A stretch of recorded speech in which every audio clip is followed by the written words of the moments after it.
to support us in this work. Just trying to give it a little time for more people to have joined on, given we had over 100 registrants. So I'm trying to give it a little more time before I pass it over to Carolyn. Carolyn Crawley is a very wise, very powerful speaker, educator. She's worked with youth, she's worked with food shares, she's worked with food systems, she works on indigenous food sovereignty. She is of Mi'kmaq and African descent, and she's done extraordinary leadership in these matters for many, many years. And hoping that we will be able to all hear from her, and people will have showed up. In the meantime, we have Susanna Redekop, who, bless her, is she from the local farm and food co-op, who is going to be introducing the various tech issues and hosting logistics and guidelines, things that I have no expertise in. So I'm going to pass it over to Susanna to give you all directions and guidelines around the hosting of the platform and stuff like that for the forum. Thank you, Susanna. Thank you so much, Josephine. It's a pleasure to be here. My name is Susanna. Hello, welcome. I'm the communications coordinator for the local food and farm co-ops. We're a partner supporting today's emergency food forum. So just a few of the housekeeping reminders. If everyone can keep their mics muted for the duration of the call until we go into breakout rooms, except for the speakers, of course, that would be wonderful. And also we're suggesting that please to keep your video off for those who are not speaking or presenting, just to manage the bandwidth issues that we may be experiencing with 100 people that sign up for today. Additionally, if you do prefer to do so, please feel free to turn to keep your camera off and to also change your name. We are recording the session, the beginning part, and then also the discussion after the breakout rooms. You will also receive a copy of this recording once it's ready. I'm going to keep a little note in chat as well, just about these guidelines, so you can refer to that as you'd like to. That's all from me, and it's my pleasure to turn over next to Carolyn Crowley. Hey, Carolyn! Hello, Opal. Bonjour, Ani bonjour, Gwe, Seiko Tansei, Wache. Hello, good evening, everyone. I hope you're all, I hope this day finds you and your loved ones doing well, especially during these times. I want to say walalio for the invitation to, open this event and to share and to witness all that you will be speaking about today. And I first want to start with a bit of gratitude. Haudenosaunee elders in my life have always emphasized the importance of the words that come before all else, known in English as the Thanksgiving address. And it's a way to acknowledge and give thanks for all of creation. And it helps to bring the people's minds and hearts together as one. And these words are spoken before all gatherings. But I also want to emphasize the importance, or the ancient practice of gratitude, that Indigenous peoples all around the world have had this practice. And we could still see that existing today amongst Indigenous peoples of Turtle Island and amongst cultures around the earth. And so, some of you may agree with me when we think about bringing those hearts and minds together, that we can see today that many people, especially those in power, are often guided only by their minds. And we can see the consequences playing out today. And so when we're thinking about the practice of gratitude, the science, even science is measuring the many benefits of practicing it on a daily basis. Sometimes it may be challenging to remember to be thankful, especially during times of struggle, grief, loss, injustices. For me, it's important, for me to lay down that sema every morning. It's a way for me to kind of set the tone of the day, and just to welcome Mother Earth, to acknowledge her and to give thanks. And so even during the most difficult times, I can always find something or someone to be thankful for. So I just want to share a little bit with you what I'm feeling thankful for today. And I'm also going to invite all of you to take a moment afterwards to write in the chat box what or who you may be thankful for in this moment. So I woke up this morning to the beautiful songs of the birds and almost feeling as if they were welcoming me to this day, and to the warm welcome of my animal companions who greet me every morning as though seeing me for the first time with such enthusiasm and affection. And when I walked upon the lands this morning with my dog, just noticing those signs of spring, the earlier rising of the sun, the warmth in the breeze, the busyness of all the beings preparing for their young ones to arrive. And also thinking about the food that I've put into my body, as well as the beverages. To give thanks for all of creation. When I think about the sands, the silts, the soils, the stones, the mountains, the fires, the airs, the four winds, for the waters that flow upon Mother Earth and flow from the sky, and even the waters that flow within my body. For the mosses and grasses, the mycelium, the mushrooms, the plants, the vegetables, the shrubs, the trees, the fruits, and the seeds. For Father Sky, Grandfather Sun, and Grandmother Moon, and for those star beings in all of the universe. And thinking about my loved ones and the ancestors. There's so much for me to be thankful for every day and every moment, even during these difficult times. And so I invite you all just to take a moment to sit and maybe feel what you may be thankful for. And go ahead, and if it feels right for you, feel free to share in the chat box. So I'll have an opportunity to read those words out loud to help bring our minds and hearts together as one.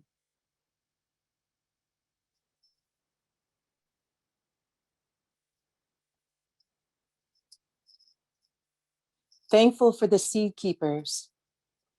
I'm thankful for my family and all of their support throughout my life, even when I was in my worst times. For all the generations, past, present, and future.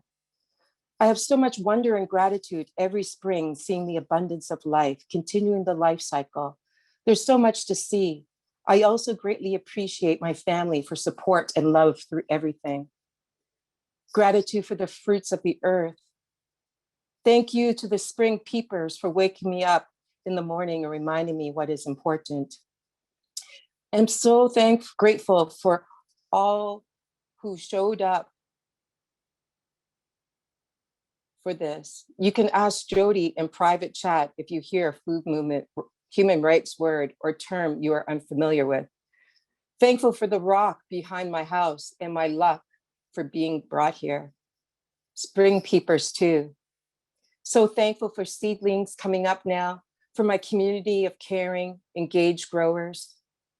I'm grateful for the swampy little corner of paradise where I live that feeds me, my family, and my neighbors. The peeper frogs are calling each other to greet the spring. Thankful for a day spent planting seeds with my partner. Thankful for soldier and lady beetles eating the aphids in my garden.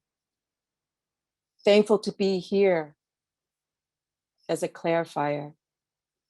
I'm thankful for this day. Thankful to see so many people here that I know by name and those I know by face. I'm thankful for another growing season. I'm thankful for the people in my life. I'm thankful for clarity of mind.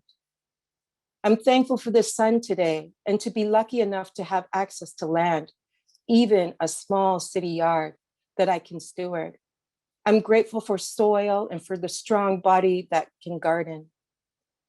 Gratitude for the opportunity to put seeds in the ground for the group that is supporting a family suffering with COVID.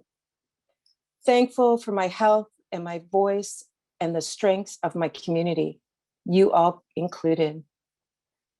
Grateful for spring, for all beings that collaborate to keep us fed. Grateful for Carolyn reminding us of the importance of gratitude. I'm thankful for my life and for the life of all my relatives, the plant people, the four-leggeds, the flyers, the crawlers, the swimmers, and my human relatives, and the rock people, and the water, and the sun, the moons, and the stars. I'm thankful for my family, for being able to live and play on this earth, for the life lessons we continue to receive. I'm grateful for all of our ancestors, for our struggles, and for their triumphs. Thankful for the warm sun in my skin and my sweet family. Thankful for all Indigenous water protectors around the world. Happy to see green leaves are coming out and squirrel are moving for foods. Shakoi, I'm thankful for the positive bonds of friendship, of friends and family.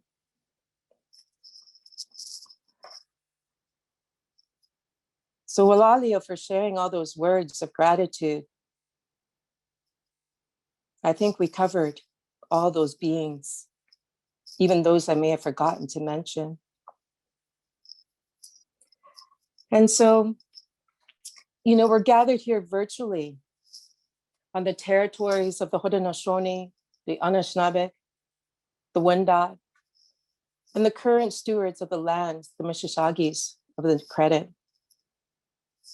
And we recognize the dish with one spoon, wampum, a treaty between the Haudenosaunee and Anishinaabe.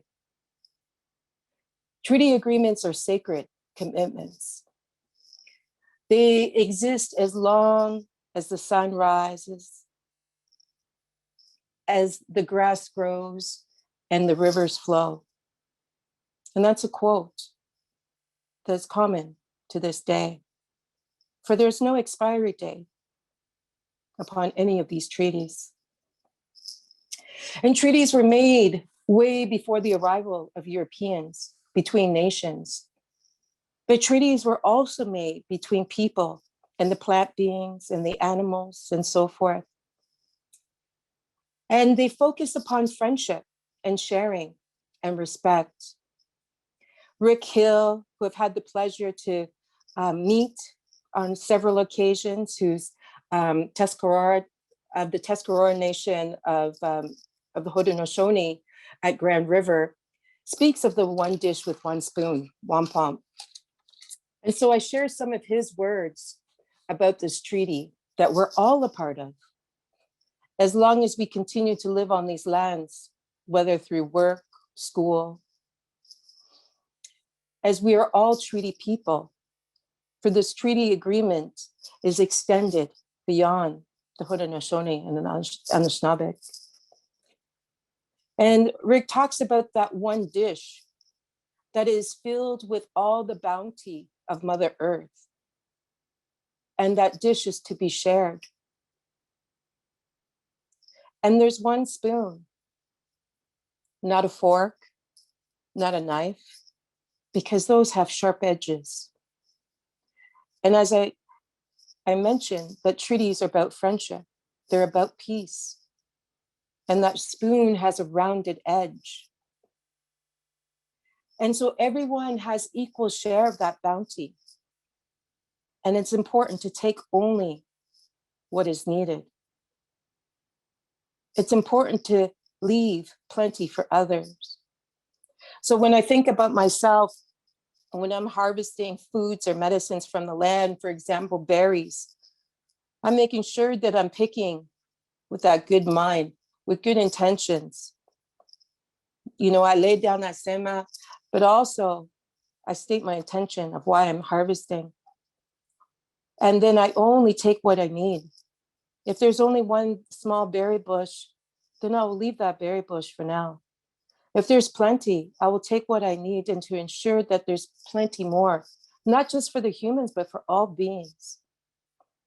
Because everyone needs to be considered. As I said, these treaties were made also between all the beings. And so this is to ensure the continuation of life, as all life is sacred. And that continuation is for the 7 coming generations. And that dish with 1 spoon came from the formation of the great law. And there's a story about the peacemaker, about a time of conflict. And that story, what I've been told, and I've heard parts of that story, that it takes several days for that story to be told. And the peacemaker had told the chiefs that they needed to eat from this 1 dish and to never use anything sharp. And that they all had equal rights to the lands, to hunt and to fish and to harvest and so forth. And there was that agreement to not cause any harm to the other.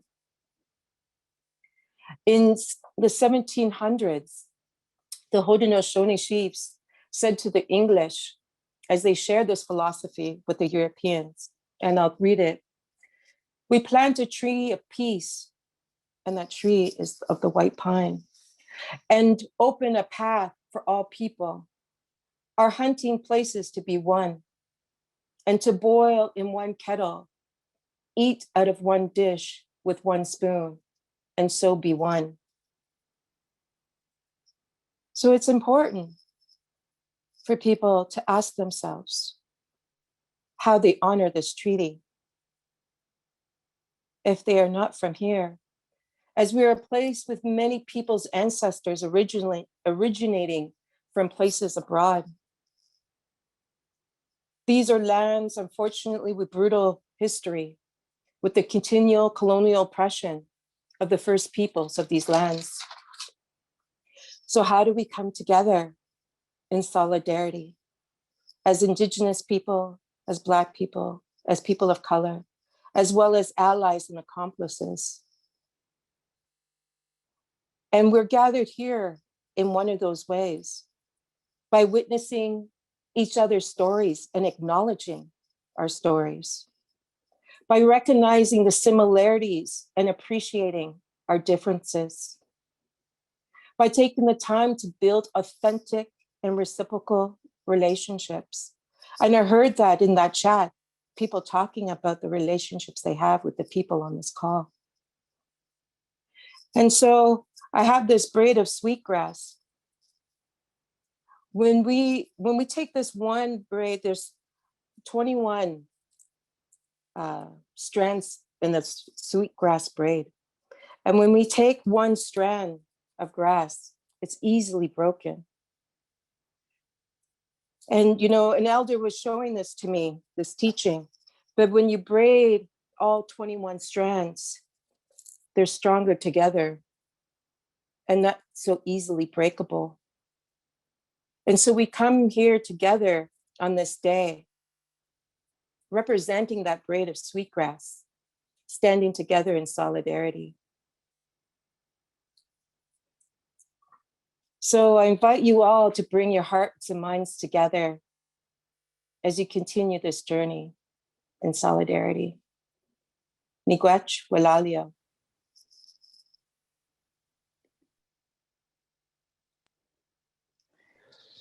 Thank you so much, Carolyn. It's exactly what we all need to hear. And it's important to understand more deeply the Dish with 1 Spoon Treaty. So I want to add to this by explaining to all of you how and why we use the human rights framework. So just to be clear about who I am, I'm involved in St. Jamestown. I'm helping to organize for emergency food relief. And we work in the most diverse community probably in the world. We have at least 140 ethnicities and roughly 20,000 people living in less than a square block.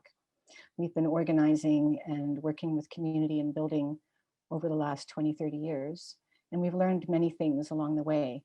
And when we want to work with many people across many differences, such as faith, class, religion, whatever part of the world people come from, we use the human rights framework as it is a global framework that has been worked on by many generations of ancestors for a very long time. we find that it is a familiar framework that helps us to work across our differences and keep our eyes focused on the common cause.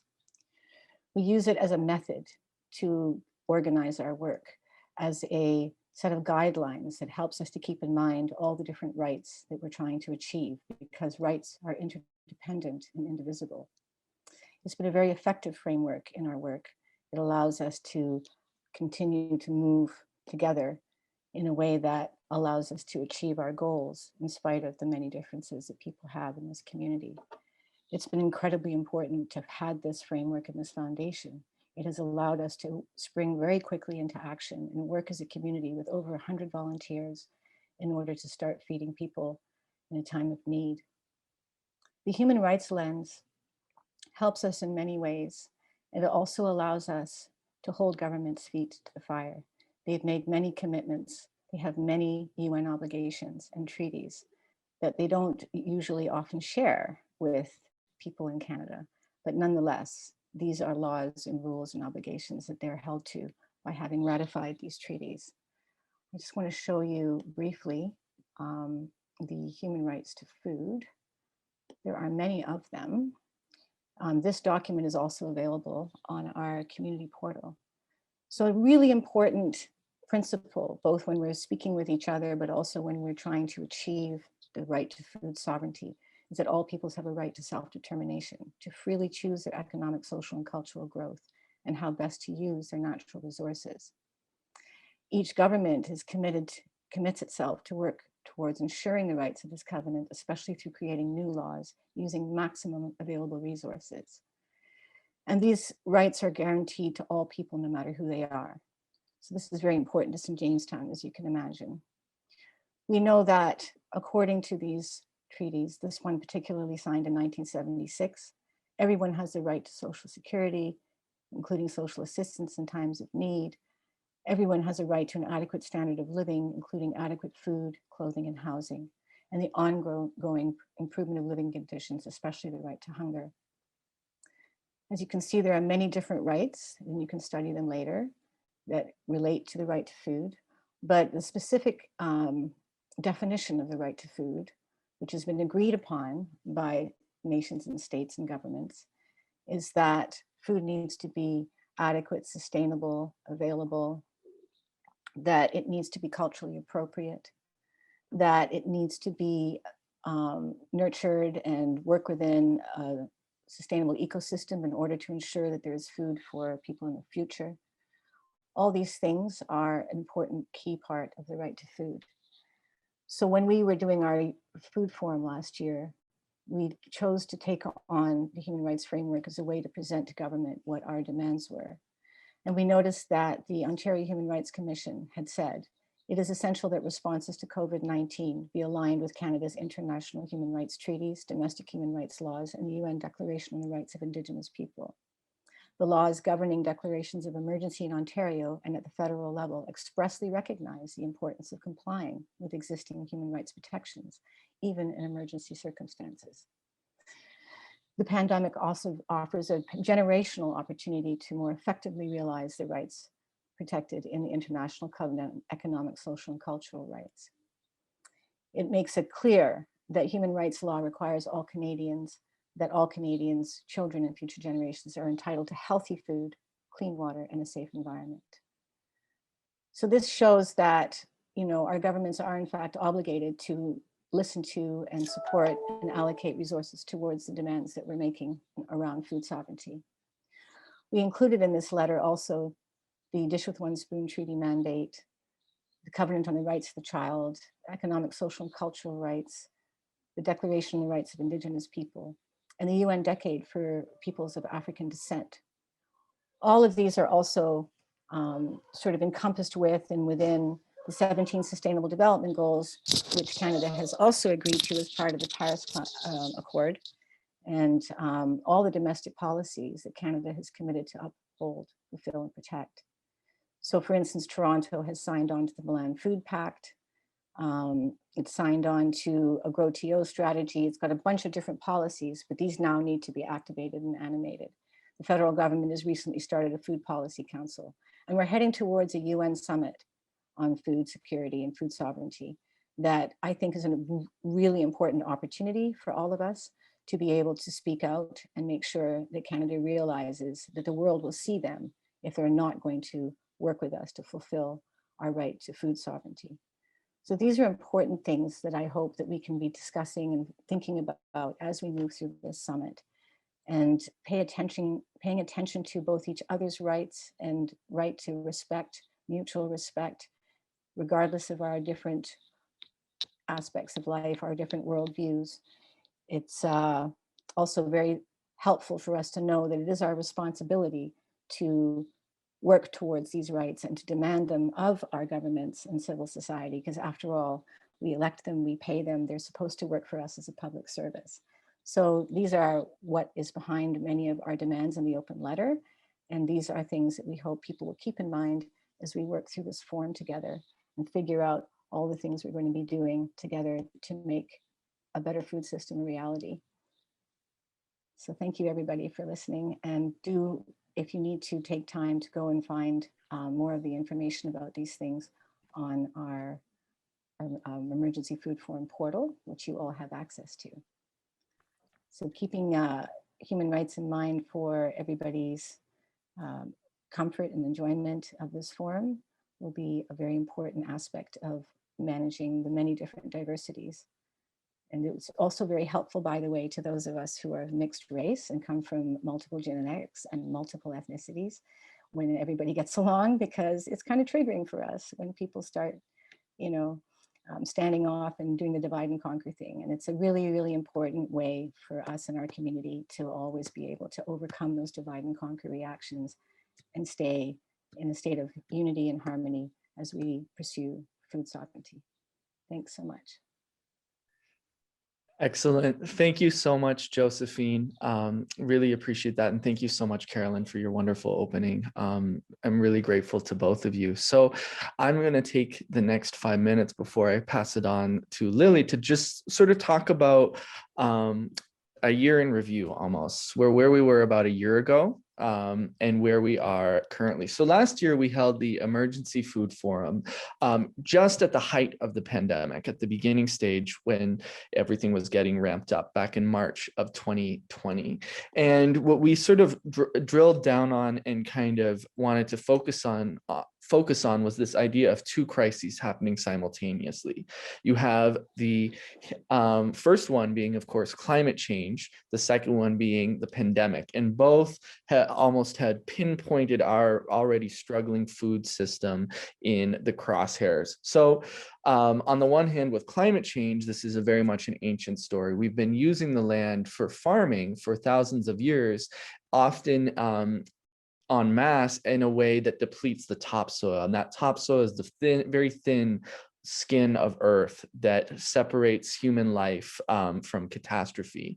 And so this story of kind of this moment of our food system that we're in, where we've been using land recklessly or in a way that has depleted our topsoil for a really long time, is now at a tipping point. Some estimate that we have about 50 to 60 years left of topsoil unless we get to our act together and begin to change that around. And I'll be getting into the more positive aspects of what we're doing just a little later.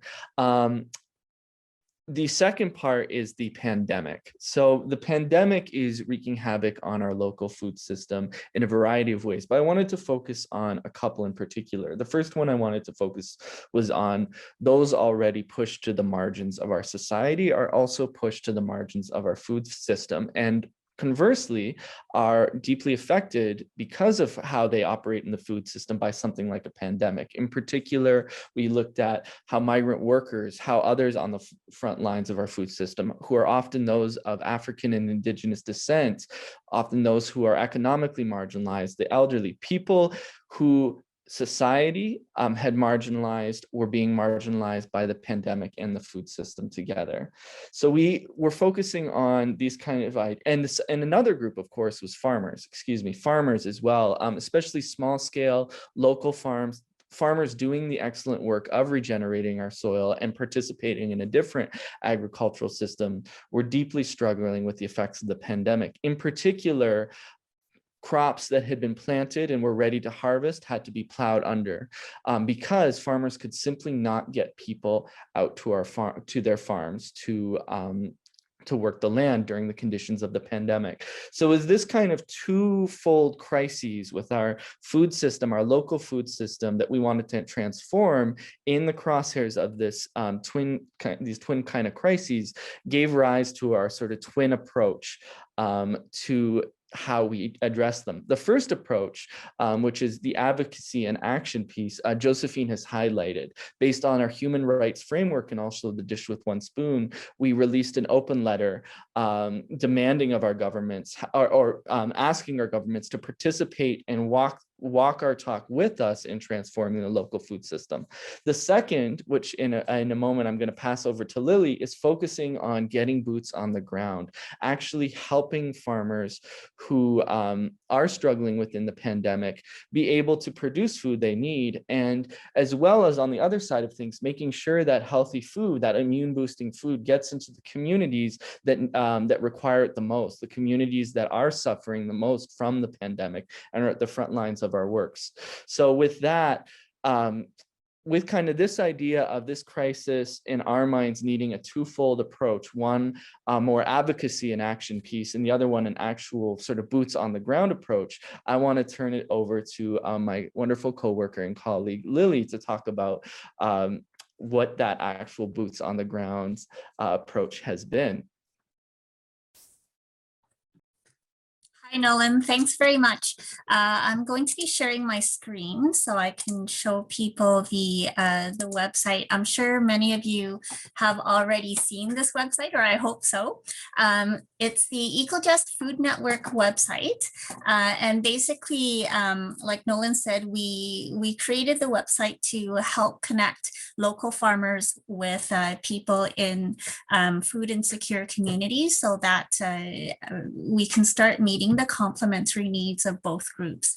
We had a group of people in the cities who needed fresh, nutritious food, and we had a group of people in the countrysides who were growing food that they couldn't move. And we thought it was such a shame in this advanced late capitalist society that is very rich that we could not connect, these neighbors together to help each other thrive. So you can see here, we are advocating and pushing the open letter through the EcoJust Food Network as well. And it just basically, this website is our portal for all those who are interested in doing something, rather than just talking or protesting, but actually building. The website is a portal to activity and building a local food system. And here, if you go into the Let's Do This page, you can see the various active projects that we have, because building a food system is not like Lego. It's kind of like Lego, but not. There's a lot of moving pieces, and we need everybody involved in, in each little piece. So you can see for yourself which projects that we are implementing, more or less. And also scrolling down, you can see the various roles and responsibility that we are hoping more and more people will choose to take up as well. And then, of course, you can sign up. But I want to show you basically the schematic of how the Food Network works in terms of our core program. And the core program of the Food Network is what we're calling the Food Core. That's CORPS. And we took that term from the Peace Corps because we figure everybody was more or less familiar with the Peace Corps. And the idea of the Food Corps is, again, rallying community members to go out into the farms and to help farmers with the work of food production and processing. And while doing that, to to help redistribute fresh food from the farms back into the communities. So you can kind of see in this schematic how we are envisioning this would work. We've already started to do it on a pilot scale. So the St. Jamestown Community Co-op is one of the founding members of the Food Network. And what the community co-op is doing is they are recruiting within their community individuals who then register with the community for the Food Corps program. The St. Jamestown Community Co-op, hands over that information to the Equal Just Food Network. At the same time, the Food Network is going out and talking to different farmers associations, and other agricultural groups, and letting those people know that, hey, the Food Network is here. This is what we're doing. If you need help on your farms or in your bakery or whatever, because it's not just limited to farms, register with us. Join our Food Network, and you can then have access to this pool of community members who are really keen in being more actively involved in the food system. So the farm and food providers then register with the Equal Just Food Network and sends a request. So I'm a farmer, and I guess I should have introduced myself first.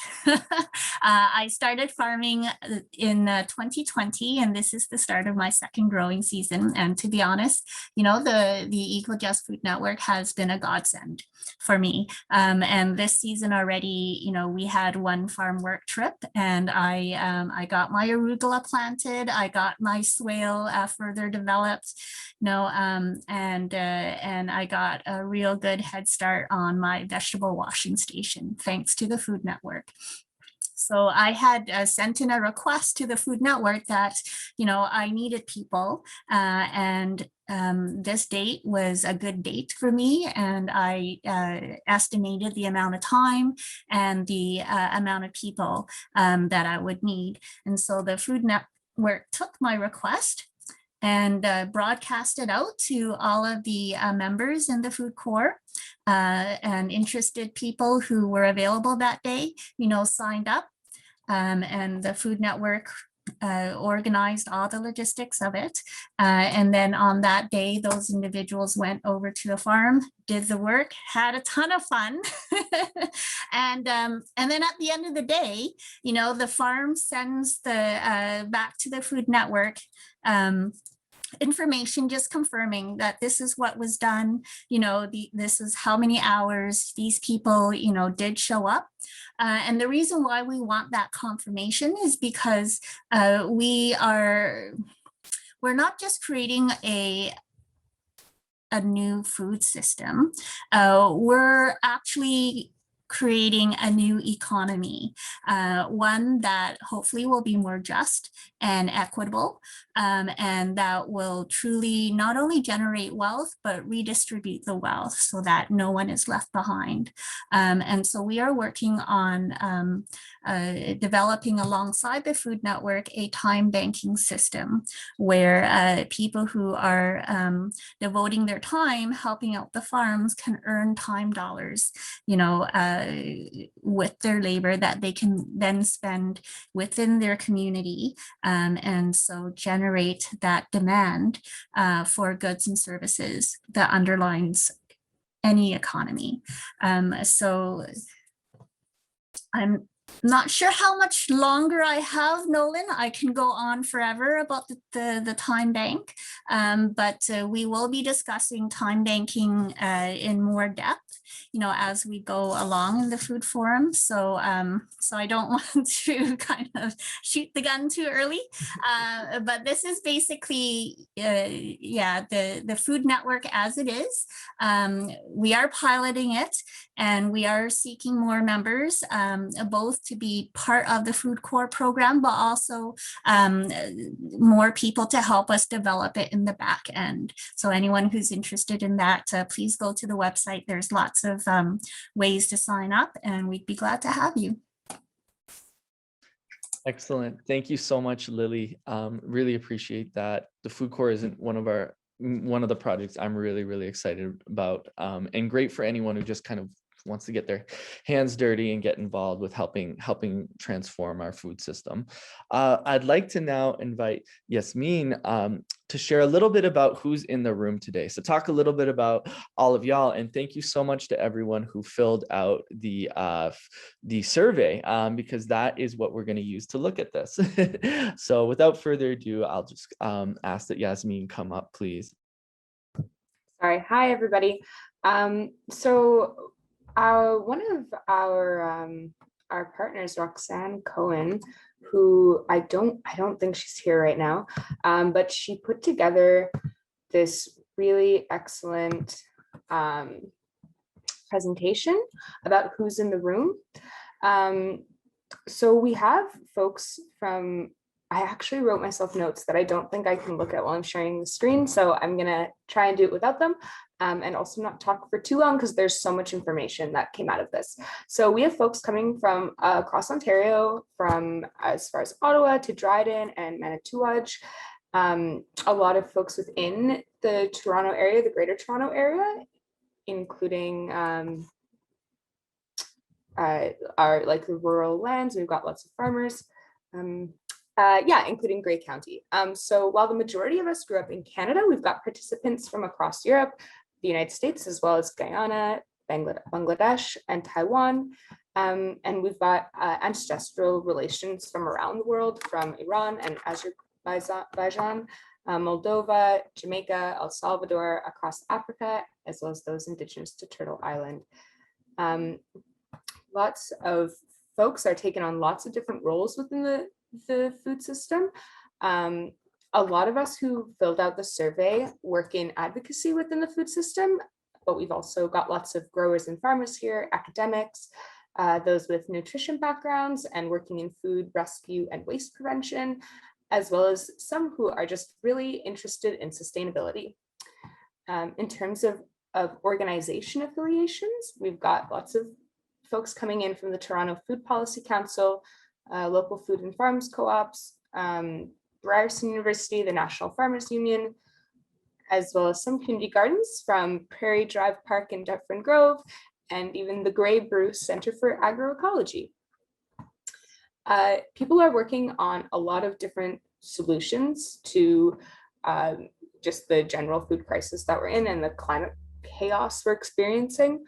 Some of the solutions people are taking on include regenerative and Black-owned farming, supporting those doing research on climate vulnerabilities and adaptation, community organizing for eco-justice, farmer succession, and seed exchanges. So I found like the solutions people are working on, there's a lot of exciting work happening. And another thing that I found really exciting is the hope that we have.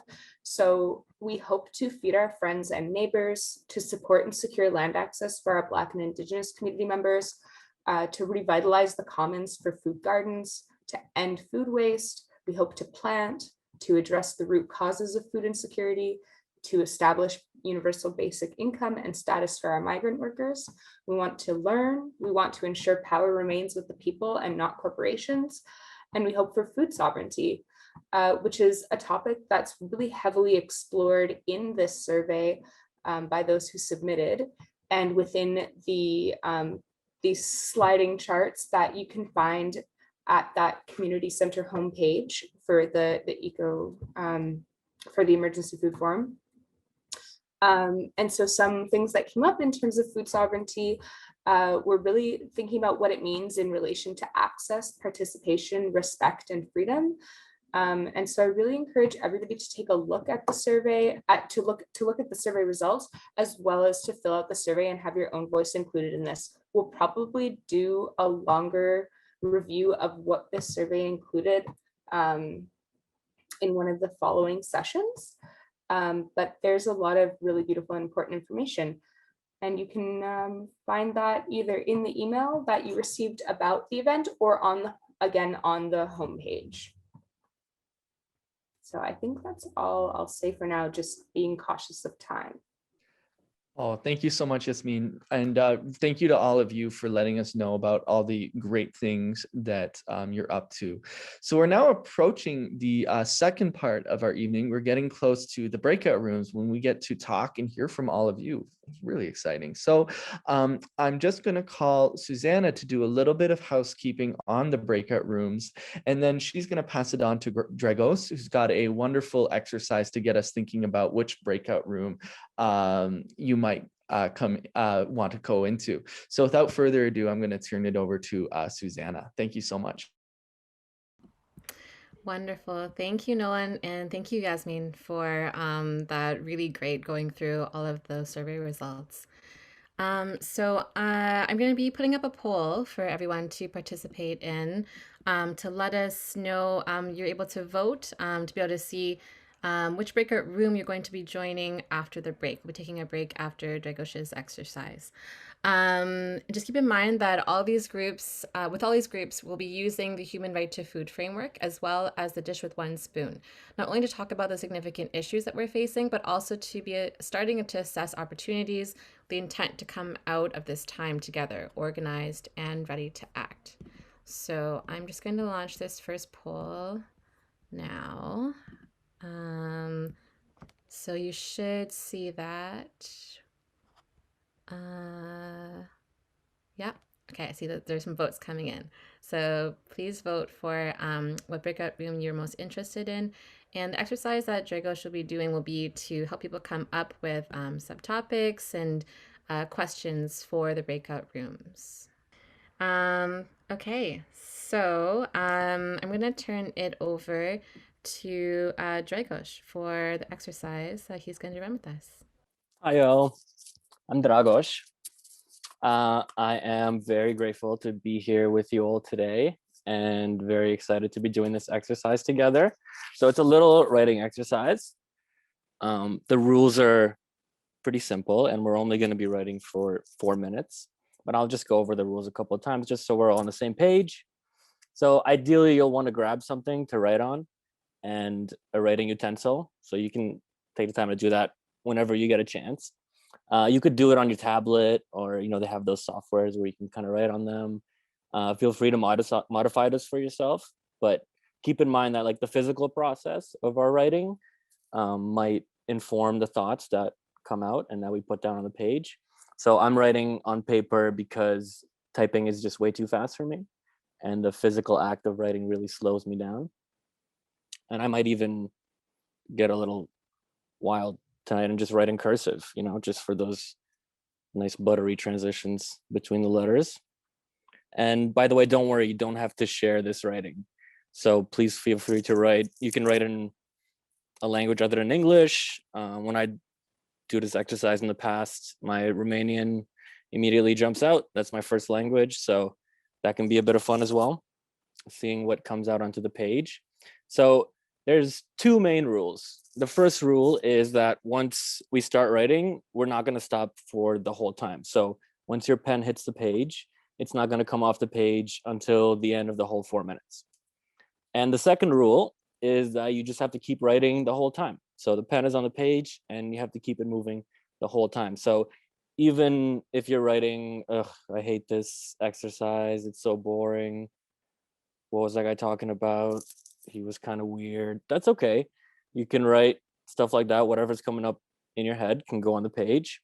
But remember that we are here together for a reason. So keep that in mind as you write. So do your best to kind of be gentle with yourself. And if you find that your thoughts are drifting like off the topic, which is going to be your breakout room that you voted for. So that's going to be your writing prompt to start with. So if you find your thoughts getting a little far from that, just gently guide them back to the topic so that we can all come into the breakout rooms with having already thought about and processed some of the feelings and thoughts that we're having. So you don't have to show anyone. A reminder, you don't have to read it to anyone. Your thoughts are your own. Your writing is your own. But we're using this as a segue into the breakout rooms for a reason. So if you're moved to share some of what you write or you want to talk about or unpack the thoughts that came out, that's definitely encouraged. We're going to be talking and we're going to be sharing and trying to act also. So keep the things that you've heard so far in your head and in your heart as you write. And thank you for indulging us in this exercise. And I'll give everyone just like 30 seconds to get settled, grab something to write on, and get cozy somewhere. And then we'll start writing. This is a way to gather your thoughts before we go into breakout rooms based on the breakout room that you decided to join, so that you can collect your thoughts around what you want to discuss or what you want to learn, etc. So just keep writing, and other thoughts that may come to you as well. Thank to you. help you settle into it. You're welcome. And there's the breakout room titles. Okay, so we can all start writing now. So for the next 4 minutes, pen's not coming off the page, and just let the thoughts come, let them take you where they go, but do your best to think about what we're going to be talking about in the breakout rooms.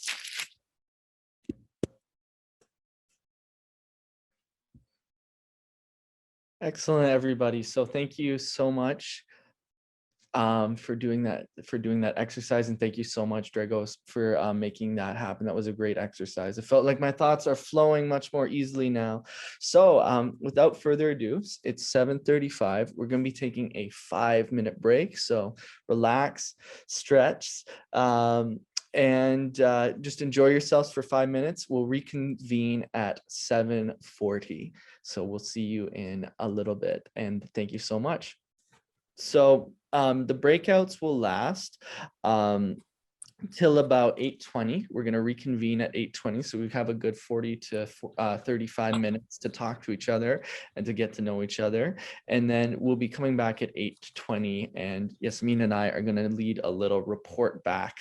We'll be talking to the facilitators just to get a little report, but then we'll be also wanting to hear from you folks as well, and we really appreciate your contributions and coming out here with us. So yeah, once again, we'll get the breakout process going momentarily. Thanks so much. So I hope that everyone's had a nice little break. I'm going to launch the breakout rooms now. And just a reminder that keeping the intentions with the framework we talked about and heard about earlier regarding the Dish with One Spoon Treaty and the human right to food as we have these conversations, as well as the part that we just did with the free writing exercise. So welcome back. I'm going to turn it over to Nolan and Yasmin for the report back pieces. And yeah, thanks so much for joining us. Thanks so much, Susanna, and thanks so much to everyone who came out and joined the breakout rooms and got your voices heard. Mine was great. I'm sure yours were great as well. So thank you so much. So Yasmin, I'm wondering if we would be able to just take turns just asking the facilitators for a kind of general report, maybe about 30 seconds to a minute of what went on, and then we can open it up for general discussion, if that sounds okay. That sounds great. Okay. So can I just say that I just sent you an email with an oversweep. When you do ours, you can, if you want to look at that, that might help you. It's an email. Oh, thank you so much, Petra. I really appreciate that. Excellent. So let's go from the first here we go, the first topic. So access to safe and nutritious food. Who is the facilitator for that one? It was me. There we go. So we had a really nice conversation, and there's a lot of cool people doing cool things in the room. We talked about the different ways that we grow food, and whether it be soil or hydroponics or aeroponics. We talked a little bit about the complications of using of the ways that food banks exist as they are, and how inefficient they are, and like just not necessarily what people want.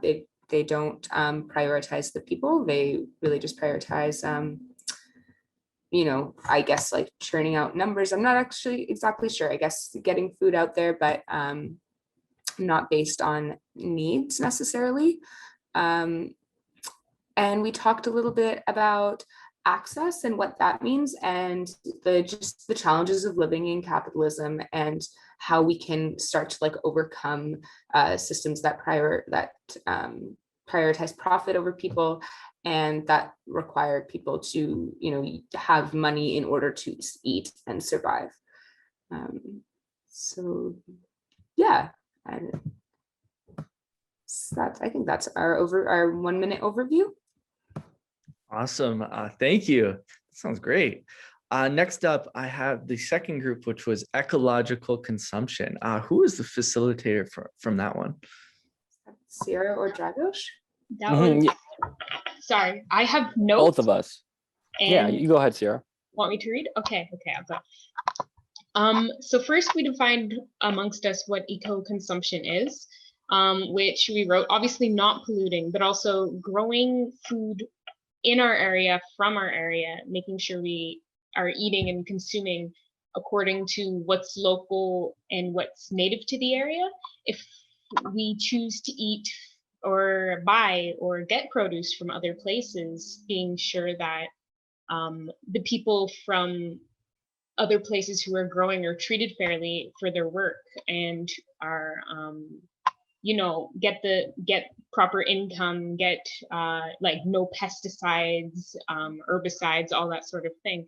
So it's not just the consumption though, it's also the packaging, the waste that might come from packaging, the amount of gas that was used to transport the food from one place to another, or fuel. It's the whole chain of start to finish, growing, how it's grown, where it's grown and transported, and how it's consumed, what it's packed in, where it goes after, if it's not used, how much is wasted. We talked about briefly how sustainable consumption is characterized by 5 factors: localization, reducing eco footprints, community building, collective action, and building new social institutions. We talked about struggles in relation that we've experienced, especially during the pandemic, seeing how much more plastic waste was produced, how there's less accessibility or availability of eco-friendly choices, of healthy choices, people with low income, how smaller businesses shut down, all that sort of thing. We also talked about shopping local versus shopping plastic free, how sometimes you can't have it all, you can only choose, and it's kind of choosing between 2 different or 3 different or whatever options that you'd like to have them all. So I'm going a bit long. And solutions, we were talking about how there's often we have to choose within parameters, like within the economy we use. So with time banking, everybody has time. Time's a universal time everybody has. So whereas not everybody has money. So finding ways not only to shift what we're doing, but shift the frameworks we're using. Yeah, I think I'm gonna stop there because I could keep going, but. Thank you so much, Sierra. Really appreciate it. Sounds like everyone in your group was up to quite a bit, which is great. And we're really excited to hear more. Number 3 is ecological production. So this was the group I helped facilitate. I felt like we also started with just kind of defining our terms. So we started out putting what would be at the core of our discussion, our evolving discussion, thinking about it. And, you know, I started off with the 2 things that we as organizers brought to the table, which is the human rights framework and the dish with 1 spoon. But we also added to that was Mother Earth and grandmother water. And then from out of that, our discussion branched out in different directions. We looked at economies and alternative different ways of thinking about economy. So looking at sharing economy, cryptocurrency, blockchaining as decentralized. We also talked as a decentralized, more egalitarian way of sharing equity. We also looked at land use and different ideas around using land. So we had some folks who were very technically minded, which was great, added suggestions such as making sure the genetics of plants and animals are held in a commons, are not subject to unfair practices around copyright law. So that was really important. We also talked about the need to prioritize human health in this as well. Also the need to get more people on the land, more people farming. It's including but not limited to young people. We also looked at transitioning, providing resources for people who want to transition into farming. And we looked at the policy side of that with basic income and shifting subsidies away from big ag towards people already farming, but also people who want to farm as well. You know, I also felt we were looking at things that were local, we looked at things from a local lens as well. We looked at the greenbelt conservation. So not only making sure that farmers, there were more farmers, but also that we could have land that they could actually use. So that was incredibly important. So becoming part of these larger conservation movements, in addition to supporting the growth of farmers, is incredibly important.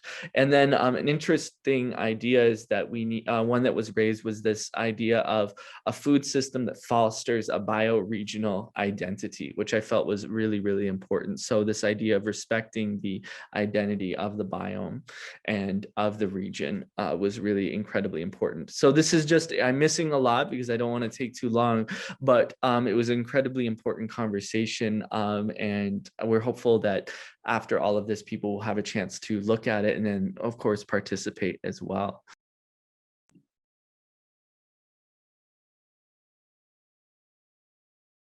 Thanks, Nolan. Our next group was work. Just said, sorry. Work, income, and the food system. And that was, I guess, facilitated by Lily and Josephine. Yes, so we talked a lot about basically the tensions between, I guess, two trends in agriculture today. One is, of course, ecological farming or regenerative agriculture, which for a lot of, for the most part, is a low-tech way of farming that requires a lot of manual labor. And then there's the other trend, which is going towards digital or automated agriculture, which is quite highly technological. I think the use of drones, sensors, and remote controls, you know, very data driven as well, and is, I guess, the next logical evolution of conventional agriculture, because we went from the, you know, hand plows or horse-drawn plows to the tractors, and now, you know, we're going to like the AI of farming, and that's something that the northern areas are really struggling with as well, and there are initiatives to see how they can harness some of that technology to benefit their communities without, I guess, without losing the connection to the land, while still fostering employment for everybody. So not making farm workers redundant and so forth. We also spoke about the difficulties in for grassroots players, like, you know, the small farmers or communities, community groups, or even small entrepreneurs, you know, in gaining a foothold in this food system. You know, there's a lot of barriers involved, political, regulatory barriers, economic barriers as well. And also just I guess, a difficulty in connecting to communities that we may see, you know, oh, they have a need for this, but they don't recognize that need themselves, or perhaps they don't see, you know, that particular solution meeting their needs. And so how do we connect with, you know, with those communities to drive a more grassroots food system? In terms of time banking, there was a bit of a discussion around that. People raised up there's issues of trust and reciprocity in a time banking system. You know, how do we deal with that? And also as well, how do like how do we move away from the current values that underline our food system, to one that is that values more like human relationships, the quality of food rather than the quantity or price of food, and so on and so forth. So I'm sure I'm missing lots. Yeah, I owe you an apology, Lily. I got scrambled when I couldn't get in the breakout room, and I asked Susanna to put me in the smaller group and forgot I was supposed to take notes for you. So my apologies. That's fine. I'm a fast typer. Excellent. So glad. Thank you, Lily. Thank you so much. Another great conversation. And lastly, our final breakout group was food system resilience with, I believe, Juan and Haley. Hey y'all. Yeah, I'll definitely go into the summary and also invite both Haley and Andrew to please jump in whenever I forget something. I apologize in advance. So I guess our system really, our conversation really started about talking about our food system as a system and as our environment as a system with different human relationships, and kind of like looking at resilience in this way as a system that has a lot of already very natural and historic resiliency to it, which has been disrupted historically through the different industrializations that we've gone through. And a few of our of the participants of our group were kind of describing kind of this kind of concept of dual power, and how in essence we kind of like our food kind of like food justice movements find themselves in this dual kind of situation of like, do we start creating this new system or a new kind of alternative networks to really tackle this kind of this issue of food insecurity, or do we are we gonna push with the current kind of power structures and power holders who are here today? Like, how do we do that kind of mixed dual work of that was a really interesting conversation. A lot of folks mentioning how with this food whole topic of food system was how it has origins, how our current crisis of climate change and pandemics has origin in this type of industrialized food systems. And it was really interesting to kind of see how people were talking about the protection of this particular system, creating him kind of like focusing on this resilience, and also kind of like this notion of relationships that people have to their land, to this food system, and relationships that are very like that very much ground our work, our educational initiatives, our directions, trajectories, and also the power of stories, of storytelling, and how this kind of like really relates these different aspects of the food system and our own work, and grounding our work in our lived realities. Haley, am I missing something right now? There was quite a few topics, and we really want to do it justice. Yeah, I also just, I guess I want to note that there was also some like interpretation of the word resilience. As mentioned, it was like some people felt it was more like connections and relationships with the land and us. And then also it could be like the effectiveness of a connection or a system. And so it was interesting to see some variance in that. Excellent. Sounds like an amazing discussion. Thank you so much, everyone. And thanks to all the facilitators. We really appreciate, and note takers, we really appreciate you all sort of summing up everything. Hey, little buddy. So now we have about 13 to 15 minutes left, and we want to hear from folks who attended the breakout rooms. We want to hear from all of y'all a little bit. So what we're asking, if you want to share a little bit, we're just asking that you that you raise your hand so we can keep track of everybody. Excellent, Opal, thank you. And we'll kind of keep a running list and call on people as we go. And we're gonna go to about 8:50, 8:52 before we break. So that being said, Opal, thank you so much. You have the floor. In the interest of time, I'm going to keep it short. I was really impressed that we can look at ways to reimagine.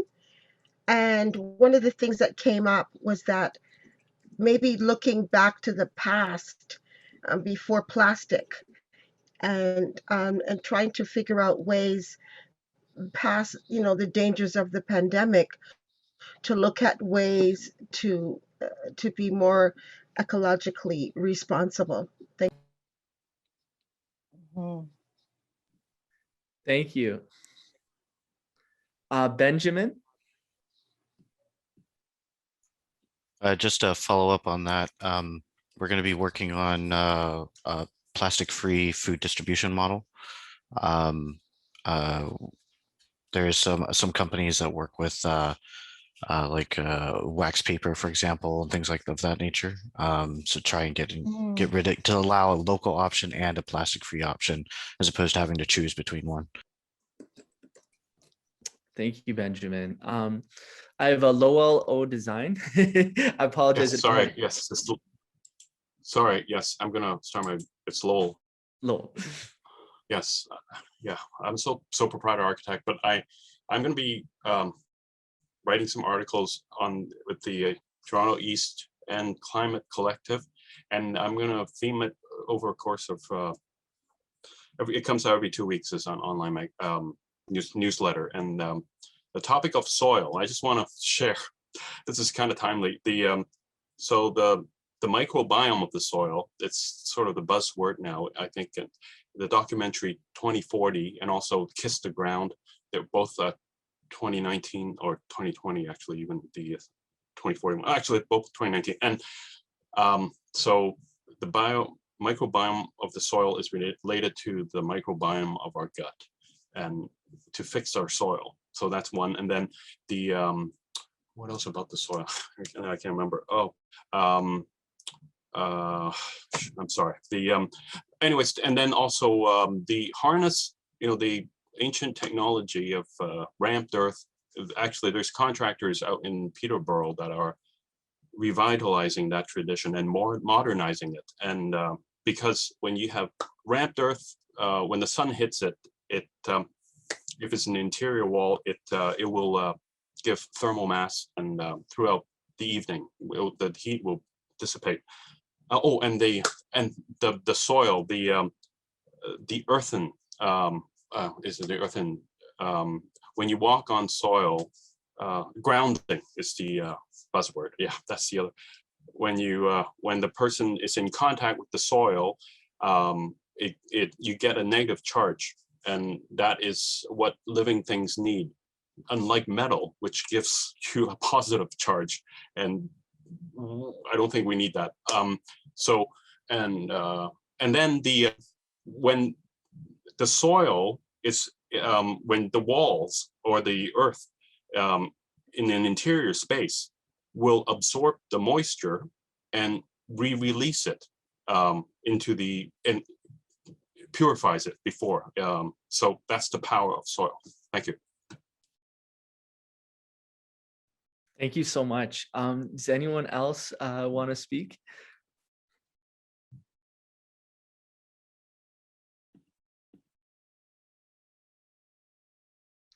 David.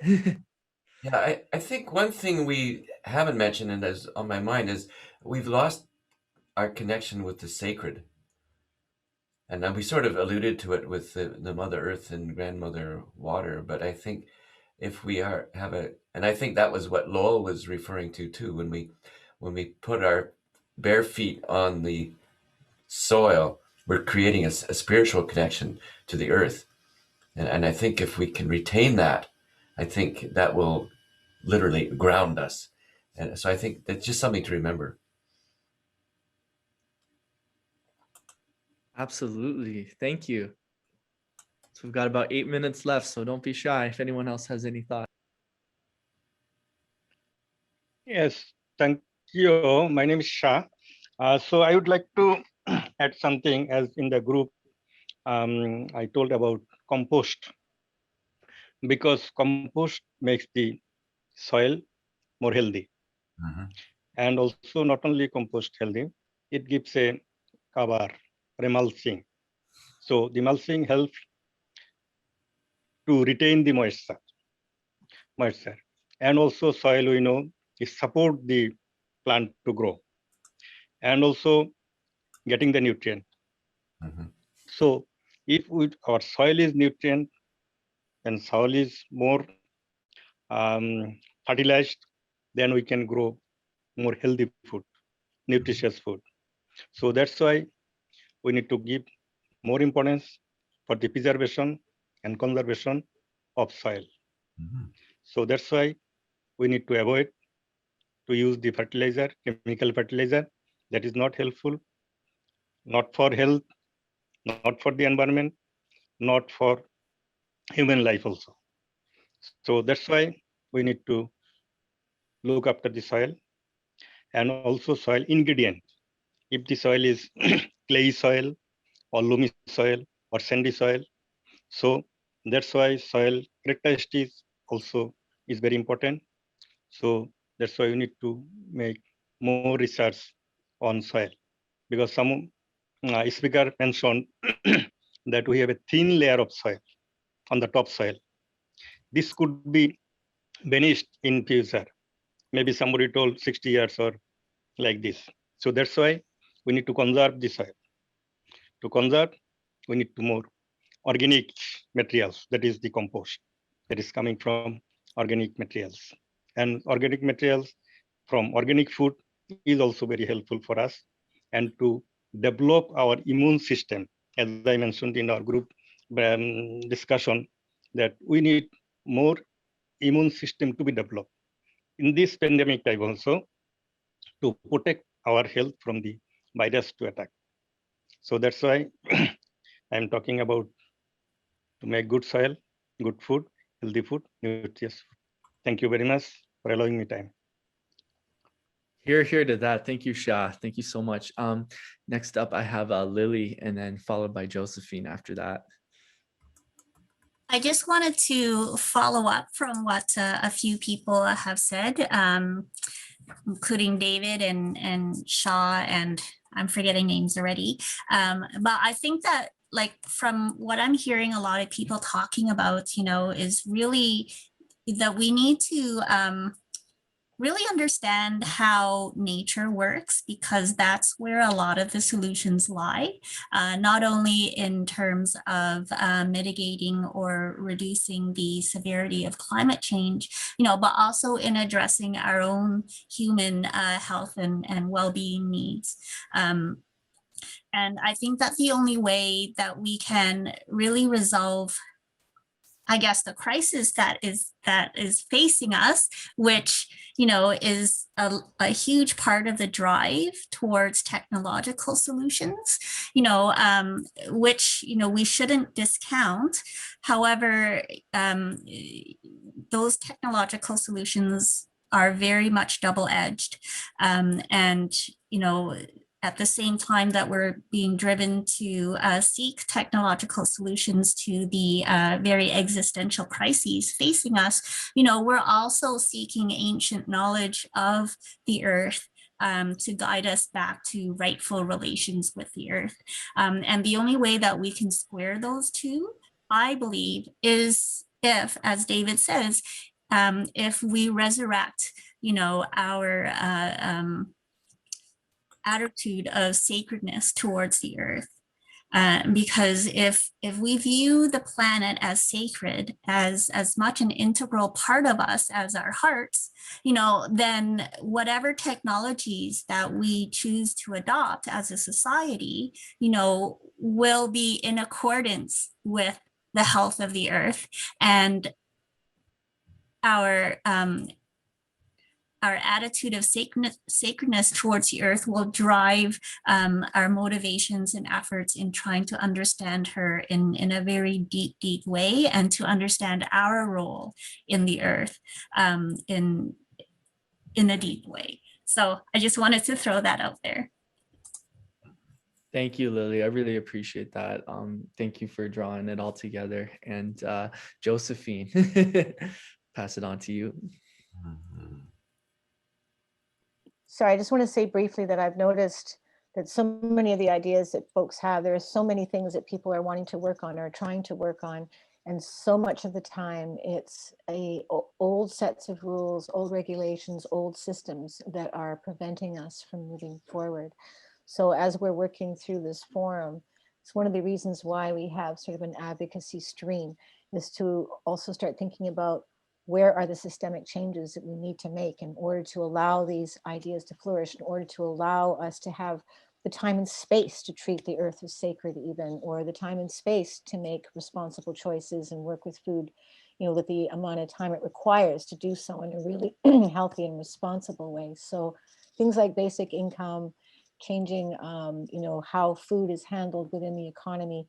These are things that I hope we also can tackle as we're working through the forum.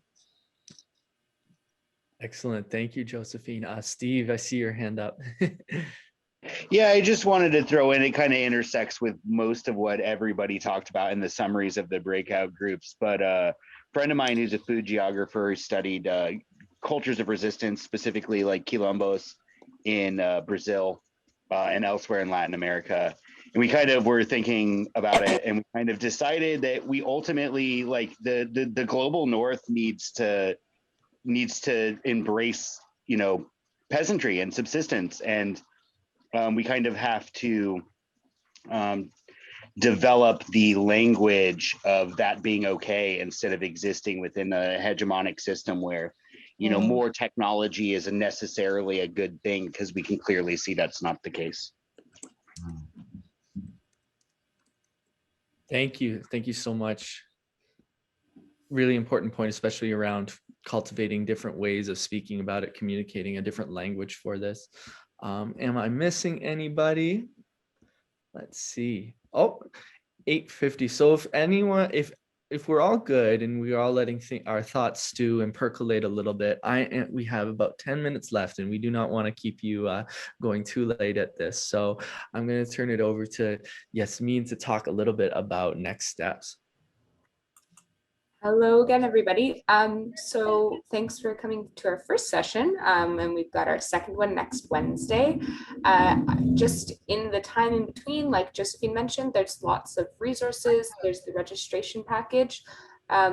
We've created the Emergency Food Forum community portal, and there, oh, here, and I can link it. So there you'll find, by the end of Thursday, you'll find the Miro boards with all the notes that were taken for each breakout group. You'll find access to the base camp, and that'll be there for having further conversations in the time in between. The Lumio is a way to get actively involved in the EcoJust Food Network, and the Action Network link that's in there will help you get involved with the open letter. You can give the open letter a sign if you haven't done that yet. We'd love your name on it. As well as getting involved with other advocacy work. Yasmin? Yeah. Yasmin, excuse me, love. I wanted to say this, since we still have people here. I would like to get a copy of the chats, because there's been a lot of relevant comments made, and also I'd like to do some research on some of the practices that people have made. So I just wanted to get agreement from everybody before we left. And thank you for being patient with me. Thanks. No worries. I'm curious the best way. So yeah, if people are able to give a little thumbs up, similar to in the reactions, similar to what Mark has done, or yeah, or a physical thumbs up, just so we can see that things are good to go. Will the chat be made available, Yasmin, somewhere? Does anyone know how to, like, for sure do that? I could, yeah, like Dragos just saying, I could copy and paste it, but I don't know if there's. So the chat is able to be saved. It comes select off. all and copy. That's all. Just select all and copy. But It I doesn't wouldn't that way. without asking. Well, when you're a host, that's something that you start your Zoom off with. Thank you. Thank you. Yeah, so since the session is being recorded, we are able to save the chat. We can't copy and paste directly from the chat box within Zoom, but because the session is being recorded, we are able to save that. So I imagine that the organizing team will find a way to be able to post that either Basecamp or on the website, but it can be made available. Thank you. Okay, awesome. Yeah, if also on that community portal page is the survey, as well as in the email that you received when you registered. So if you'd like your data, where you're from, what the work you're doing, your perspectives on food sovereignty, to be involved in that little presentation, it would really mean a lot to us. And it would just be a great thing to show like the number of people and perspectives that came together over these 3 weeks. And Josephine, I'll pass it along to you. Unless there's any other things people want to address, I can pass it to Josephine for the closing. So, Jasmine, what could be the topic of the next workshop? Okay. Wednesday, April 21st at 6:30. 21st, 28th. Yeah, both days. We have the 21st and the 28th. And for the next couple of sessions, we're going to be getting more and more into actual organizing around solutions, brainstorming the actions we can take, brainstorming the ways in which we can combine our ideas and our work in order to, be greater than the sum of our parts. So that will be the focus of the next 2 calls. There will be 2 rounds of breakouts in each call. So there'll be quite a lot of room and space for people to discuss things on different topics. And you'll find that there will be a range of topics that the participants will also help to choose as we move forward. I just want to really thank everybody so much for showing up, and say that too, if you think of other folks that would enjoy being a part of this, please encourage them to register, and if possible, take the time to see the opening, to get sort of oriented to what we're doing and where we're at, read some of the materials, watch the recordings, fill out the survey, and join us in call 2, because the more the merrier. We're trying to create a framework that can support a lot of transformative change and interaction. And it's really great to have had everybody come so far. And if we have other folks adding in and joining on, that's great, that's fine. But also we know from our work that whoever shows up is who's supposed to be here, and whatever happens is what's supposed to happen. And this has been a really excellent first round, and we're really glad that you all came to help us make this happen. It's been really rewarding to listen and to learn and to see how many wonderful ideas and how much wonderful energy people are bringing to this work. We do know that we're in a dire crisis. In my neighborhood, you can hear the sirens all day long, all night long. This is a real emergency. This is not a drill. So we're very grateful to everybody who's taking the time to really figure out how we're going to get through this together and come out the other side with a really good, solid, sustainable, secure food system. Because we know that if we're going to remain healthy through all the trials of pandemics and climate change and everything else, the first and most important thing is what we eat. We cannot build a better world on an empty stomach. So the more we can figure out how to work with each other, be they urban or rural, old or young, whatever it is, part of the food system we're a part of, even if we're just somebody who eats and wants to start getting involved in it, this is the time and the space and the place for us to be doing that together and making it possible. So thanks again, everybody. Thanks so much. And I really look forward to seeing you next week. And please do feel free to explore, think about things, come up with cool ideas, examples, whatever to share with the other participants. This is an ongoing dialogue, and we're really excited to see what comes out of it, even after call 3 moving forward. So it's a great start. Thanks all, and we'll see you soon. Thank you, everyone. Thank you all. Everybody, have a good night. Have a good night, everyone. Thank you so much.